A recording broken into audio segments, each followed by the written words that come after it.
Hello my dear student, यह video class 10 के mathematics के प्रथम चैप्टर वास्तविक संख्याओं की प्रश्नावली 1.2 से रिलेटेड एक बहुत ही महत्वपूर्ण वीडियो है।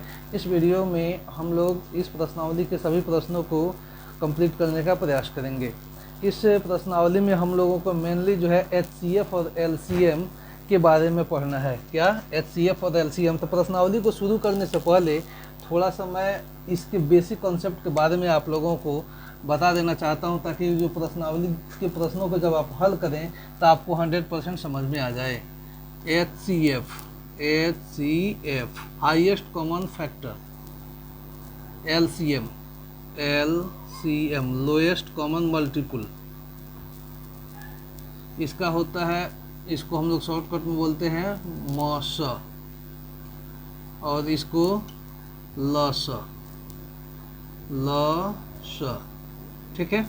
इसका फुल फॉर्म होता है HCF का हाईएस्ट कॉमन फैक्टर, यानी कि दो या दो से अधिक संख्या दिया रहेगा तो उसको फैक्टराइजेशन यानी कि उसको अभाज्य गुणनखंड के गुणनफल के रूप में लिखा जाए। लिखने पर सभी संख्याओं के गुणनखंडों में जो कॉमन चीज़ आएगा, कॉमन संख्या जो आएगी, वही HCF होता है। यानी कि HCF सब कुछ बता दिए, लेकिन आपको संभवतः कुछ विशेष समझ में नहीं आया, तो मैं एग्जाम्पल के तौर पर आपको समझाऊंगा कि दो या दो से अधिक संख्या, जैसे मान लिया जाए यहाँ 12 है और एक यहाँ 18 है, तो दो या दो से अधिक संख्या दिया गया हो तो इनको अभाज्य गुणनखंड के गुणनफल के रूप में लिखा जाए। यानी कि 12 को आप 2 दूनी 4, 4 तिहाई 12, आप यहाँ एक भी इसमें गुणा के रूप में लिख सकते हैं। तो इसी को हम लोग बोलते हैं, ये चूँकि ये 2, 2, 3 ये सभी अभाज्य संख्या है और ये 12 के अभाज्य गुणनखंड के ये गुणनफल है, तो इसी को बोला जाता है अभाज्य गुणनखंड के गुणनफल।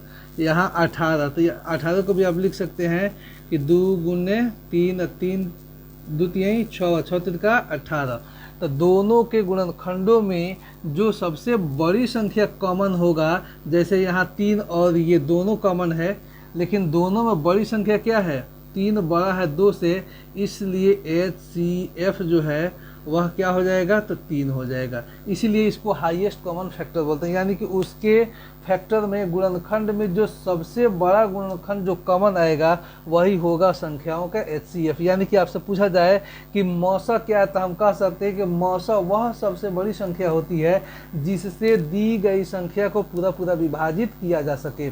यानी कि आपसे पूछा जाए कि HCF किसे कहते हैं, तो कह सकते हैं ऐसे कि दो या दो से अधिक संख्याओं के गुणनखंडों में जो सबसे बड़ा कॉमन गुणनखंड होता है उसी को हम लोग HCF कहते हैं। यानी कि इसको साधारण भाषा में ऐसे कह सकते हैं कि HCF वह सबसे बड़ी संख्या होती है जिससे दी गई संख्याओं को, या जिस संख्या के HCF निकालना है उसको पूरा पूरा विभाजित किया जा सकता है। तो आप समझ गए HCF।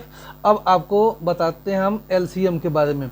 LCM लोएस्ट का मतलब होता है सबसे छोटा, ठीक। तो सबसे छोटा, तो दी गई संख्याओं में कोई भी दो या दो से अधिक संख्या हो, उस संख्याओं से सबसे छोटी वह संख्या जिसमें पूरा पूरा भाग लगाया जा सके, उसी संख्या को बोला जाता है क्या, LCM। जैसे इसी संख्या का हम LCM निकालें तो ये 12 और 18 है। तो अभी क्या बताए कि दी गई संख्याओं से वह सबसे छोटी संख्या जिसमें पूरा पूरा इन संख्याओं से भाग लगाया जा सके, उसी संख्या को बोला जाता है LCM। यानी कि दी गई संख्याओं से भाग लगने, पूरा पूरा भाग लगने वाली वह सबसे छोटी संख्या LCM कहलाती है। यानी कि LCM वह सबसे छोटी संख्या होती है जिससे दी गई संख्या से पूरा पूरा भाग लगाया जा सके। यानी कि LCM में दी गई संख्याओं से भाग लगाते हैं, जबकि HCF के लिए दी गई संख्या में भाग लगाते हैं। यानी कि वह सबसे बड़ी संख्या जिससे दी गई संख्याओं को पूरा पूरा विभाजित किया जा सके उसको HCF कहते हैं, और वह सबसे छोटी संख्या जिसको दी गई संख्याओं से पूरा पूरा विभाजित किया जा सके उसको क्या बोलते हैं हम लोग, LCM। तो इसका LCM अगर निकालना हो तो ये दोनों का जो कॉमन आता है उसके एक फैक्टर लिख लेते हैं, और जैसे यहाँ 2 और 3 है तो 2, और जो बच गया ऊपर 2 बच गया और नीचे 3 बच गया, तो इसको हम लोग गुना कर देंगे 2 तिहाई 6, 6 और 6 दूनी 12, 12 तिहाई 36। तो 36, तो आप देखिए वह 36 वह सबसे छोटी संख्या हो गई जिसमें ये 12 और 18 से पूरा पूरा भाग लगाया जा सकता है। यानी कि 36 से छोटी कोई भी संख्या आपको नहीं मिलेगी जिसमें 12 और 18 दोनों से पूरा पूरा भाग लग जाए, इसलिए यह सबसे छोटी संख्या हो गया। और चूंकि 36 जो है 12 के पहाड़ा में भी आता है और 18 के पहाड़ा में भी आता है, तो यह सबसे छोटी कॉमन मल्टीपल हो गया, यानी कि सबसे छोटी सार्वगुणज है। ठीक है, तो एलसीएम को अगर भाषा में पूछा जाए तो कह सकते हैं कि दी गई संख्याओं के सबसे छोटी सार्वगुणज संख्या जो है वह एलसीएम कहलाती है। तो एलसीएम में दी गई संख्याओं से भाग लगाते हैं, यानी कि 18 और 12 से ये 36 में पूरा पूरा भाग लगाया जा सकता है। ठीक, और एचसीएफ कहा जाए तो एचसीएफ से दी गई संख्याओं में, यानी कि एचसीएफ से भाग लगाते हैं उस संख्या, यानी कि एचसीएफ से दी गई संख्या जो है वह पूरा पूरा कट जाती है। ठीक, और एलसीएम में क्या होता है, तो एलसीएम जो है वह दी गई संख्याओं से पूरा पूरा कटती है, यानी कि एचसीएफ से भाग देते हैं और एलसीएम में संख्या से भाग देते हैं। एचसीएफ से संख्या में भाग देते हैं, जबकि एलसीएम में क्या होता है, तो संख्याओं से एलसीएम में भाग देते हैं। तो आइए अब हम लोग प्रश्नावली को शुरू करते हैं। अब एक ये एलसीएम और एचसीएफ में एक संबंध होता है, जैसे ये एक संख्या है और एक संख्या ये है, इसका एचसीएफ हम लोग निकाले हैं क्या 6 और एलसीएम निकाले हैं क्या 18। तो इसमें संबंध होता है कि एक संख्या अगुणे दूसरी संख्या बराबर म स गुणे ल स, यानी कि एचसीएफ गुना एलसीएम ये दोनों बराबर होता है। जैसे हम लोग इसको हल करके भी देख सकते हैं। पहली संख्या क्या है 12 और दूसरी संख्या क्या है 18, मौसा क्या निकला है 6 और लौसा क्या निकला है 36। ठीक है, इससे पता चलता है कि ये चार चीज़ों में से कोई भी 3 दिया रहे तो हम लोग चौथा बड़ा ही आसानी से ज्ञात कर सकते हैं। यानी कि 2 को संख्या दिया रहे, एक एलसीएम दिया रहे तो एचसीएफ निकाल लेंगे। अगर एचसीएफ दिया रहे 2 संख्याएं दिया रहे तो एलसीएम निकाल लेंगे। यदि एलसीएम और एचसीएफ और एक संख्या दिया रहे तो दूसरी संख्या ज्ञात कर लेंगे। यह बहुत ही एक ज़रूरी कॉन्सेप्ट है, इसको आप ध्यान में रखिएगा, प्रश्नावली को बनाने में बहुत ही वह काम आएगा। जैसे 12 से इसको 12 98 के 6 8 से 9, 12 कम 12 9 21, और यहाँ आप गुना कीजिए 6 छके 36 से 36 का 18, 36 में 3 हासिल आया 216, तो दोनों क्या आ गया सेम आ गया। तो यह एक संबंध हो गया। तो इसको अब हम मिटा देते हैं और प्रश्नावली 1.1 को शुरू करते हैं। आप ध्यान से वीडियो को देखिए।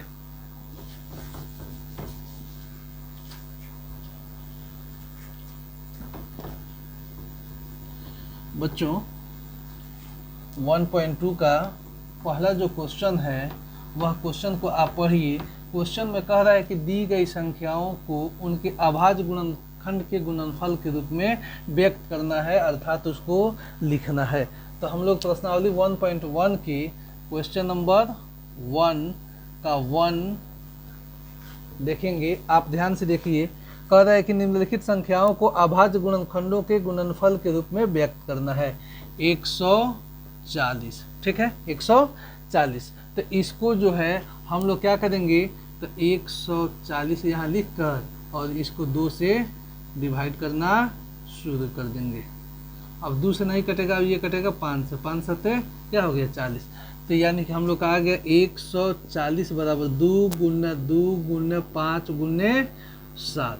ठीक है, तो हम लोग का आंसर इतना ही हो गया। या आप चाहे तो 2 का पावर 2 गुने 5 गुने 7 भी लिख सकते हैं। ये हमारा ये और ये दोनों आंसर हो गया। तो आप जैसे चाहें वैसे बना सकते हैं। उसी तरह इसका दूसरा है, इसका 2 नंबर है। 2 नंबर में क्या कह रहा है, 2 नंबर में कह रहा है कि 156 को, अब ठीक इसी प्रोसेस से इसको भी हल करेंगे।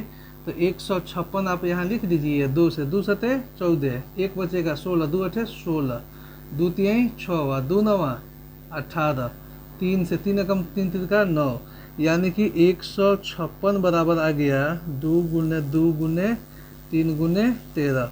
ठीक है, तो आप चाहे तो 2 का पावर 2 गुने 3 गुने 13 भी लिख सकते हैं ऐसे। तो इच्छा हो तो आप इतना ही प्राधान्य दीजिए या ऐसे भी लिख सकते हैं। तो इसी तरह से हम लोगों को बाकी जो 3, 5 और 6 इसमें का जो 3 गो प्रश्न रह गया उसको आप इसी तरह से अपने मन से इसको हल कीजिएगा। यदि आपको दिक्कत होगा तो कमेंट करके पूछ लीजिएगा, या ऑफलाइन आने पर कोचिंग में भी आपको बेहतर ढंग से इसको समझा दिया जाएगा। तो ये आपको 3, 4 और 5 को हम आपको होमवर्क में दे देते हैं। क्या? होमवर्क में। इसको आप बना लीजिएगा। इसी तरह से ये 38, 25 को ऐसे करके या 5 से इसको काट लीजिएगा और उसको हम लोग 38, 25 लिख के बराबर लिख के उसको गुना के रूप में लिख दीजिएगा। ठीक है, तो इस तरह से आप इसको बना लीजिएगा। अब हम जो है दूसरे प्रश्न को देखते हैं। तो जिन भी विद्यार्थियों को इसको लिखना है वह जल्दी से लिख लें। हम दूसरे प्रश्न की तरफ अब आगे बढ़ते हैं। इसको अब हम मिटा देते हैं। देखिए प्रश्न नंबर 2 में क्या कह रहा है। प्रश्न नंबर 2 में कह रहा है कि आपके पास बुक भी होना चाहिए, आप अपनी बुक में पढ़िए। प्रश्न नंबर 2 हम आपको सॉल्व करके बता रहे हैं। देखिए कह रहा है कि पूर्णांकों के निम्नलिखित युग्मों के HCF और LCM ज्ञात कीजिए तथा इसकी जांच कीजिए कि दो संख्याओं का गुणनफल बराबर HCF गुना LCM। यानी कि जो दिया हुआ है उसका HCF 26 और 91, इसका HCF और LCM निकाल के और जांच कर देना है। इसका 2 नंबर प्रश्न क्या है उसको भी लिख लेते हैं हम, 510 और 92।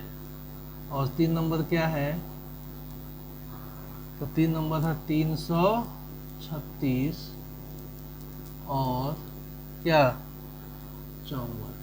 ठीक है, आप ध्यानपूर्वक देखिए, आपको बहुत ही अच्छे ढंग से समझ में आएगा। इन दोनों का हम लोग को HCF निकालना है। तो HCF और LCM, तो 26 को हम लोग 2 गुने 13 लिख सकते हैं, 2 गुने 13। और 91 को क्या लिखिएगा, तो आप 7 गुने 13। दूसरा कुछ तो आना नहीं है। ये 26 जो है 13 दूनी 26 होता है और ये 13 सतह 91 होता है। तो हम लोगों का HCF बराबर हो जाएगा क्या, कि दोनों में क्या है, दोनों में कॉमन क्या है 13 है, तो 13 हो गया HCF।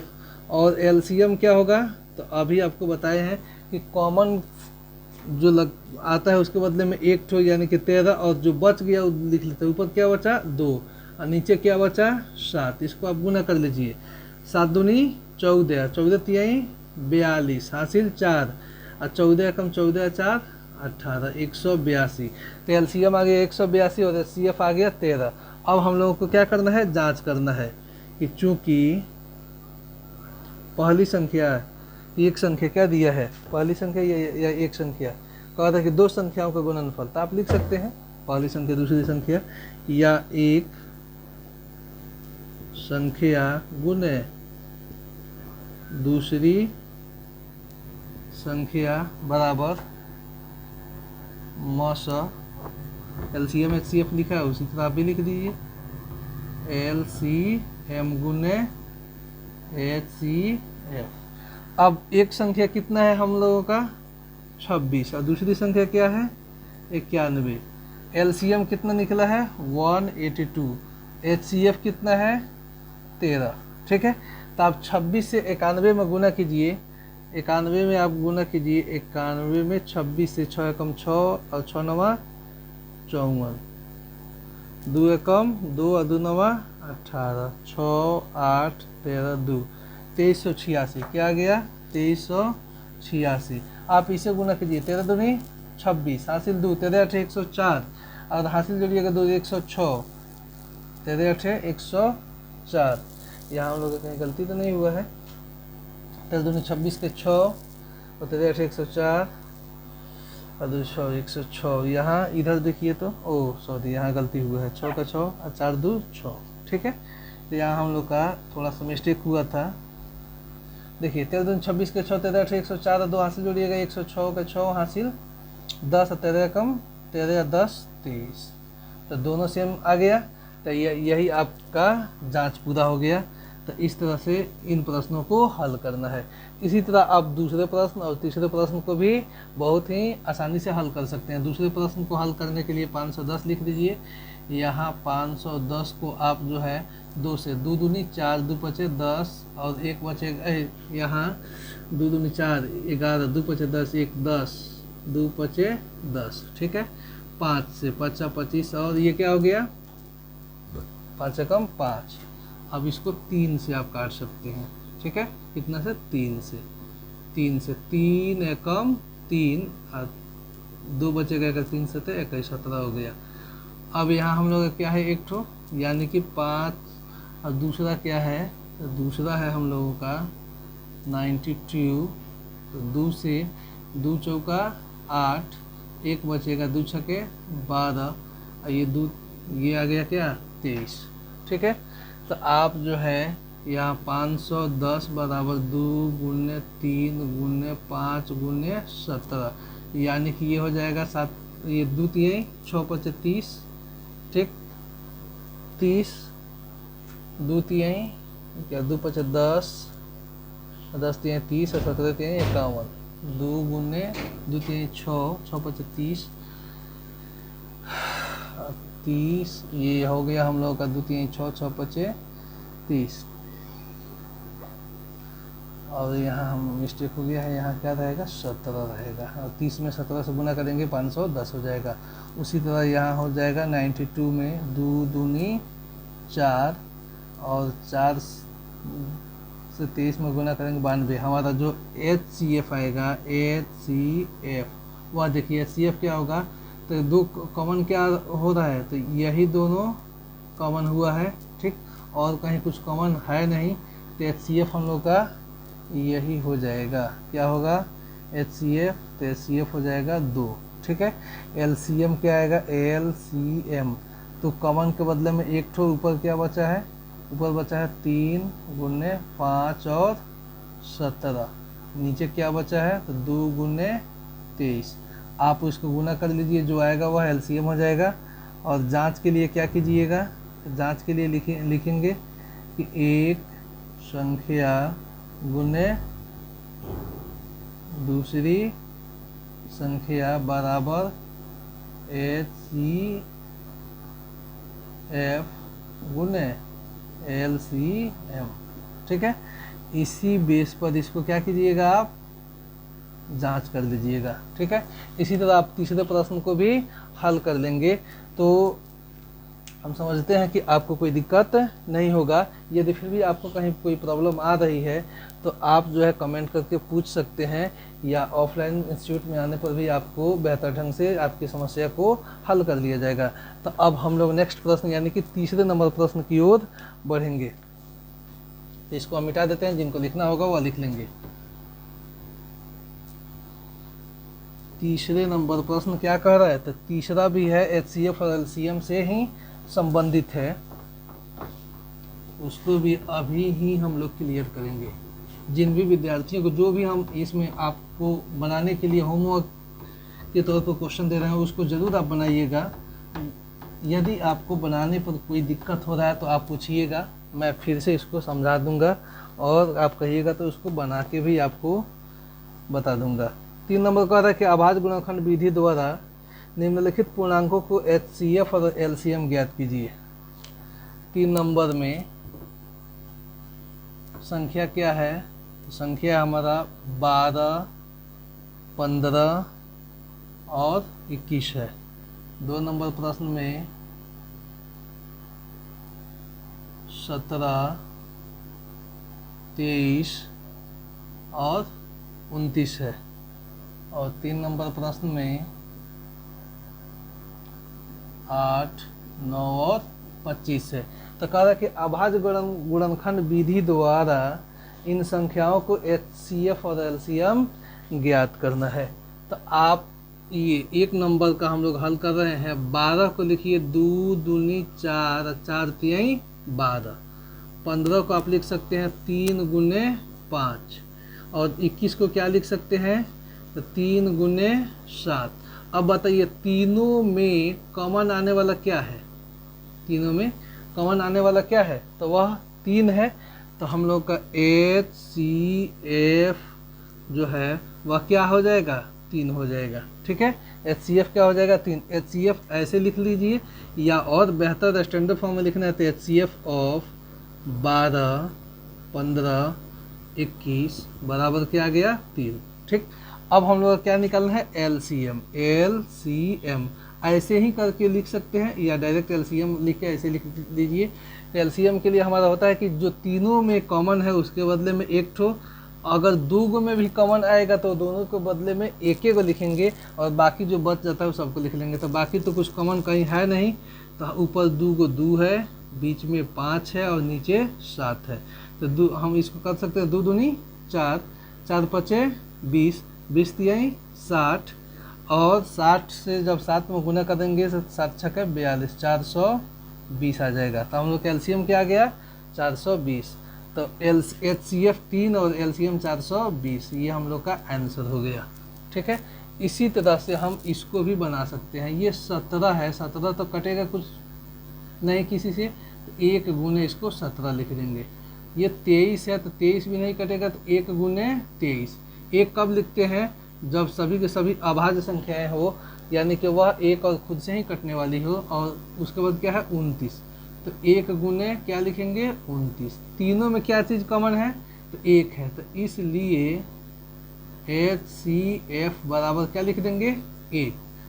LCM क्या हो जाएगा, तो आप बताइए।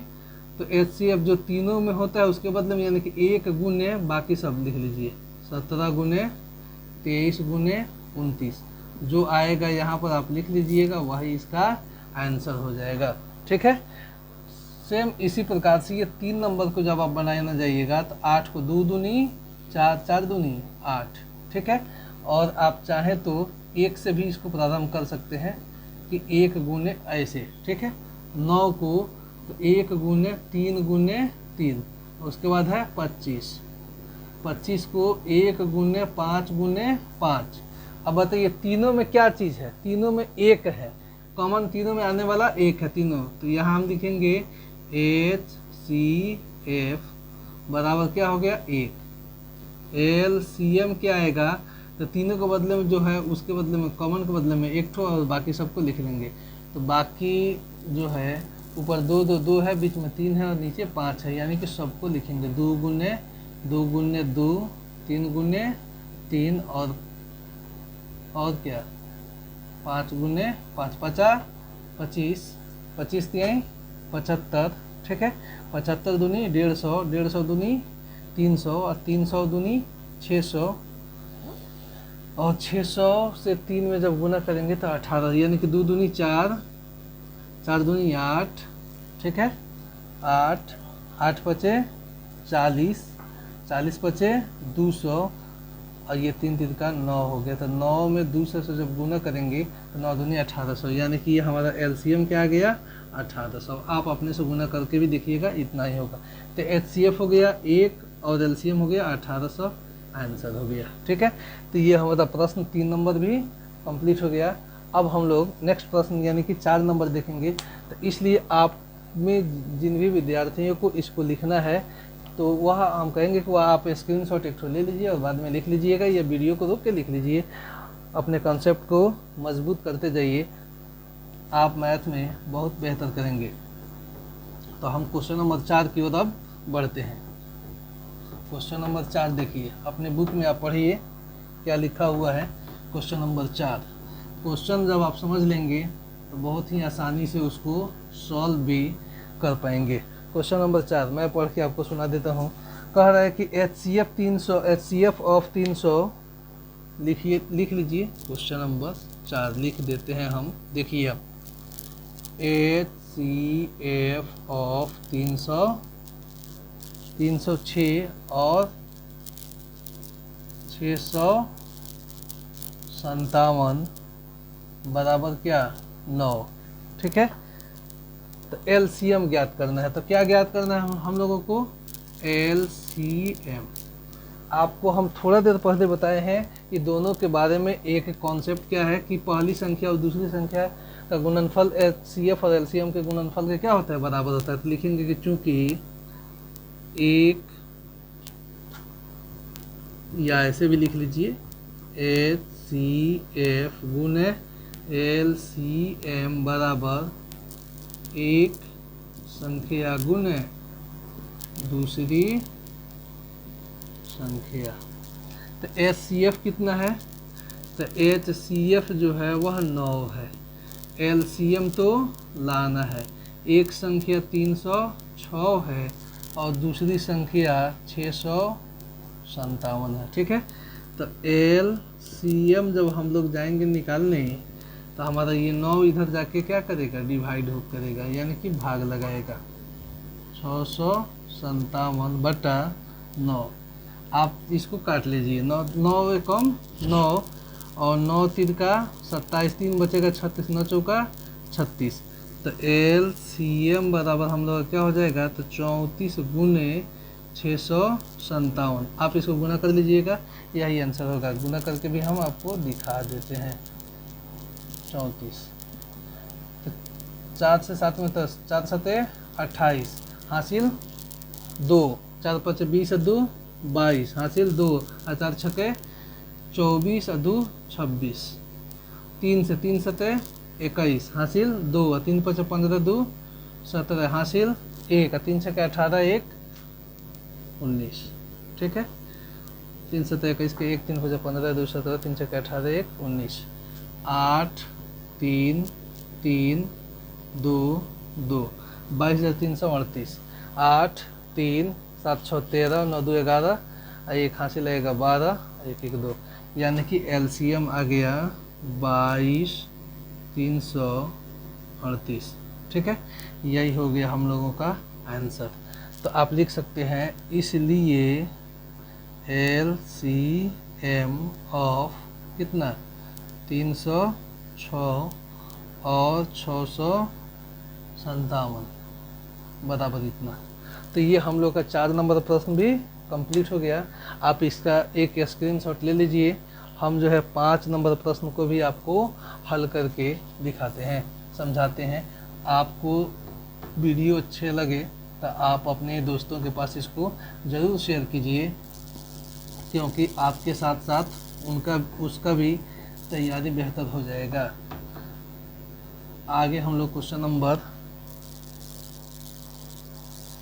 5 देखते हैं। क्वेश्चन नंबर 5, क्वेश्चन नंबर 5 कह रहा है कि जांच कीजिए कि क्या किसी प्राकृत संख्या n के लिए 6 के पावर n अंक शून्य पर समाप्त हो सकती है। क्या कह रहा है कि n क्या है, तो कोई प्राकृत मान है। क्या है, कोई प्राकृत संख्या है।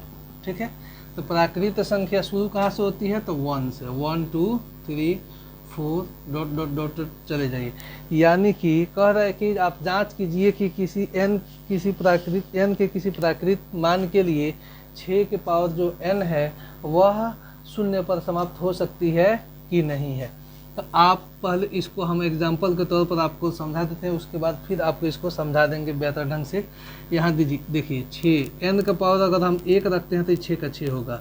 अगर 6 का पावर हम n का मान 2 रखते हैं तो 6 से 6 में गुना होगा तो क्या आएगा 36। अगर n का मान 3 रखते हैं तो 6 गुने 6, 6 छके 36 और 36 छके 216।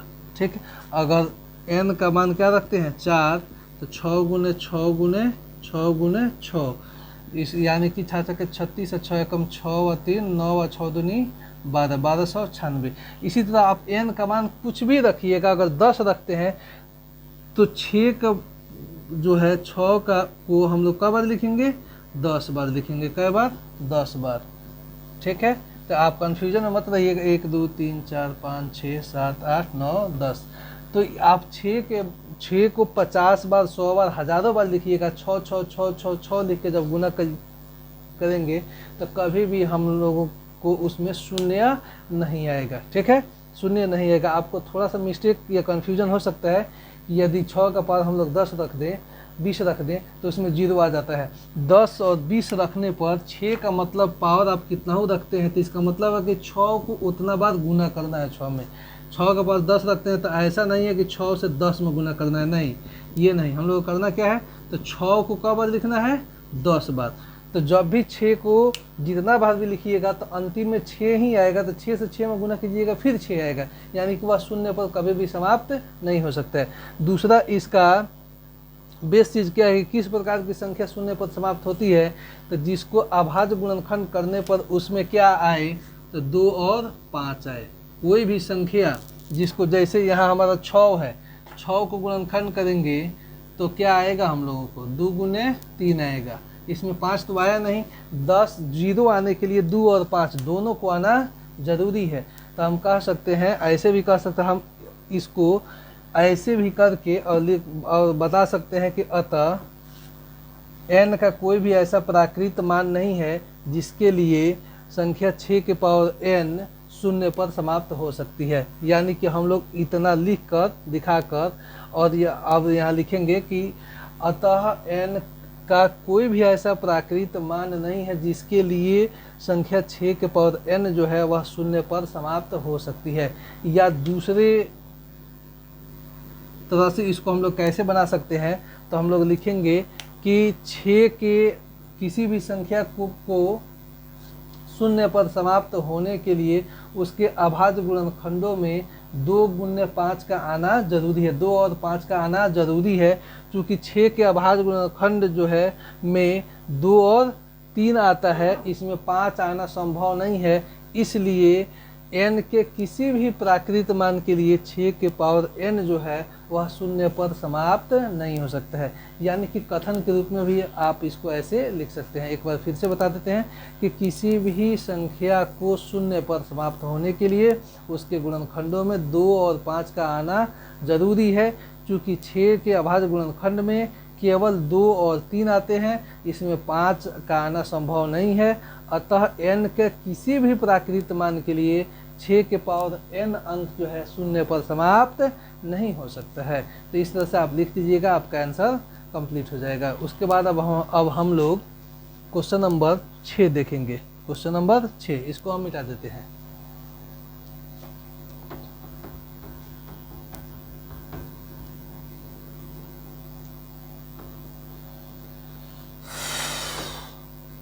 देखिए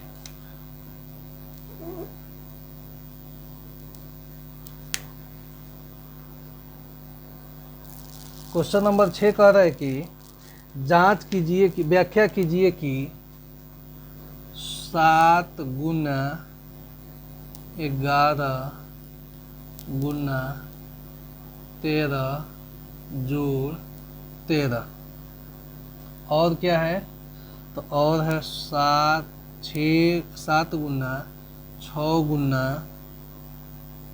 5 गुना 4 गुना 3 गुना 2 गुने 1 जोड़ 5। ठीक है, कह रहे कि व्याख्या कीजिए कि ये संख्या क्या है, भाज्य संख्या क्यों है। व्याख्या कीजिए कि ये दोनों जो गुणनखंड के गुणनफल के रूप में दिया गया है यह भाज्य संख्या क्यों है। तो आप जानते हैं भाज्य और अभाज्य संख्या किसे कहते हैं। तो जिस संख्या में उसके गुणनखंडों की संख्या 2 से अधिक अंक होगा वह भाज्य होगा।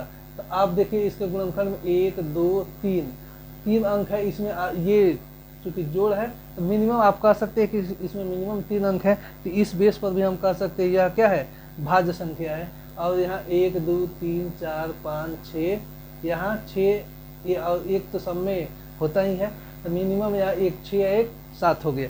तो जिसमें 2 से अधिक अभाज्य गुणनखंडों में 2 से अधिक अंक आ जाए तो वह क्या होता है, भाज्य संख्या होता है। और एक और चीज़ आपको मैं बेसिक चीज़ बता देता हूँ कि अंक गणित की आधारभूत परिमेय, अंक गणित की आधारभूत परिमेय कहता है अंक गणित की आधारभूत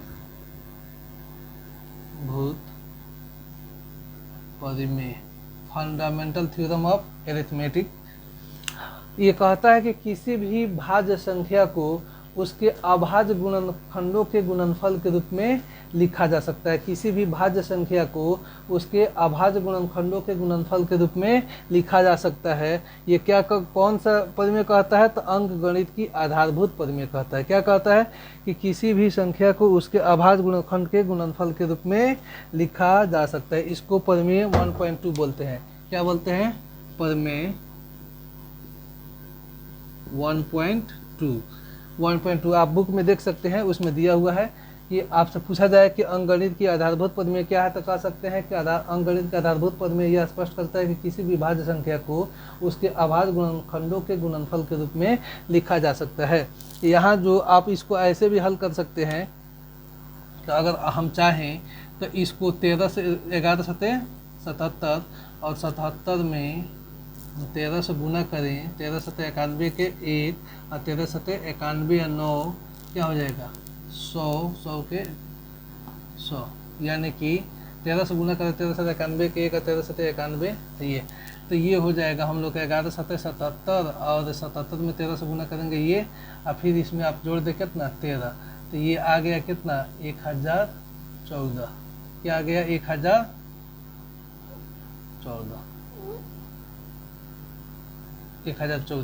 उसी तरह इसको अगर आप करना चाहें तो 1 से 2 में करेंगे तो 2 2 3 6 6 25 30 से 120 120 अब 12 छके 72 720 में हम लोग कितना से 720 में गुना करें, कितना से? यहाँ 2 3 6 6 25 30 से 120 और 7 से गुना करेंगे। 720 में 7 से गुना करके 5 जोड़ेंगे तो इसको अगर 7 0 0 7 दूनी 14 7 सतह 49 1 50, इसमें क्या जोड़ देंगे आप? 5, तो क्या आ जाएगा? 5405, यानी कि हम लोग इतना लिख सकते हैं। कितना? तो 5045। ठीक है, इस तरह से। तो आप ऐसे लिखकर भी आप कह सकते हैं कि ये जो दी गई दोनों गुणनखंड संख्याएं जो है, पहली 1014 और दूसरा 5045 का अभाज्य गुणनखंड के गुणनफल के रूप में लिखा गया है। चूंकि इसमें 2 से अधिक गुणनखंडों की संख्या है, इसलिए ये दोनों भाज्य संख्याएं हैं। आप ऐसे लिखकर और बता सकते हैं कि परिमेय 1.2 के अनुसार किसी भी भाज्य संख्या को उसके अभाज्य गुणनखंड के गुणनफल के रूप में लिखा जा सकता है। अतः दी गई दोनों जो गुणनखंड संख्याएं हैं वह 1014 और 5045 के अभाज्य गुणनखंड के गुणनफल है, इसलिए दोनों संख्याएं क्या है? भाज्य है। बस इतना लिख दीजिएगा, आपका आंसर कंप्लीट हो जाएगा। अब हम लोग देखेंगे लास्ट नंबर क्वेश्चन। लास्ट देखिए, लास्ट जो है क्वेश्चन है वह 7 नंबर कह रहा है कि 7 नंबर में कह रहा है कि किसी खेल के मैदान के चारों ओर एक वृत्ताकार पथ है। कोई खेल का मैदान है, उसके चारों तरफ जो है एक, मान लीजिए कि इस तरह का क्या है? वृत्ताकार पथ है, यानी कि रास्ता है।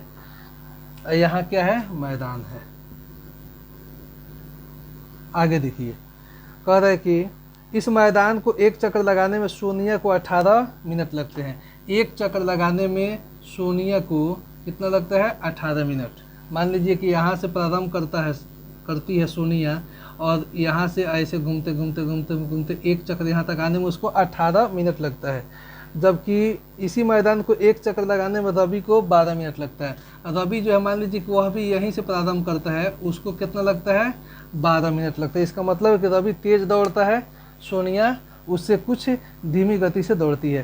कह रहा है कि मान लीजिए कि दोनों एक ही स्थान और एक ही समय पर चलना प्रारंभ करके एक ही दिशा में चलते हैं तो कितने समय बाद पुनः प्रारंभिक स्थान पर मिलेंगे। यानी कि दोनों जो है यहाँ से मान लीजिए कि दौड़ना या चलना प्रारंभ करते हैं एक ही समय, तो कह रहा है कि कितना समय, चूँकि दोनों का चाल क्या है? कम बेस है, तो कितना समय बाद दोनों जो है वह प्रारंभिक स्थान पर मिलेंगे। तो इसको वह दोनों का एलसीएम निकाल देंगे। जो एलसीएम आएगा उतना समय बाद जो है दोनों फिर से प्रारंभिक स्थान पर वह मिलेंगे। तो हम ऐसे लिख सकते हैं कि सोनिया को एक, या सोनिया को समय लगता है, लिखिए सोनिया को समय लगता है बराबर, इसको अब हम मिटा देते हैं, कितना 18 मिनट। रवि को समय लगता है बराबर 12 मिनट।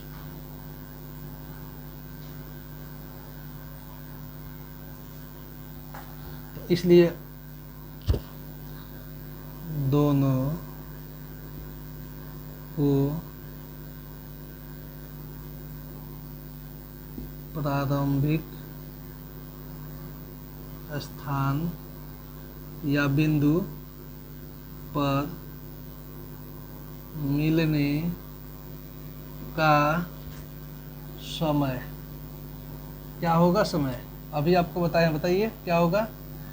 तो LCM ऑफ 18 और 12, तो आप ऐसे देखिएगा, बता दीजिएगा कि 18 12 का LCM कितना होगा।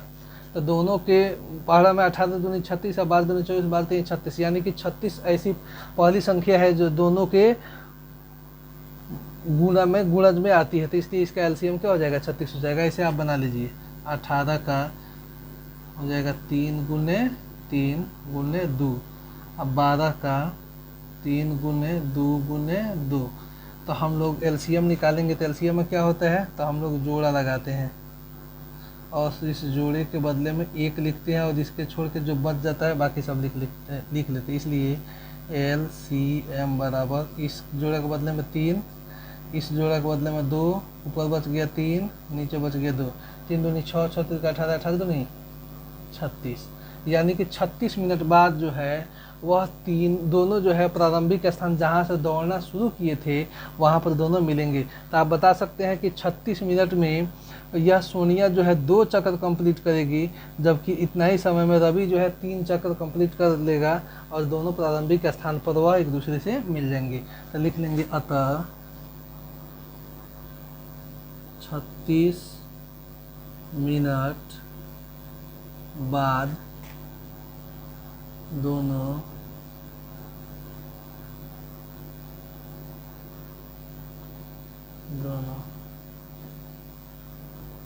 प्रारंभिक बिंदु हो या स्थान हो पर मिलेंगे।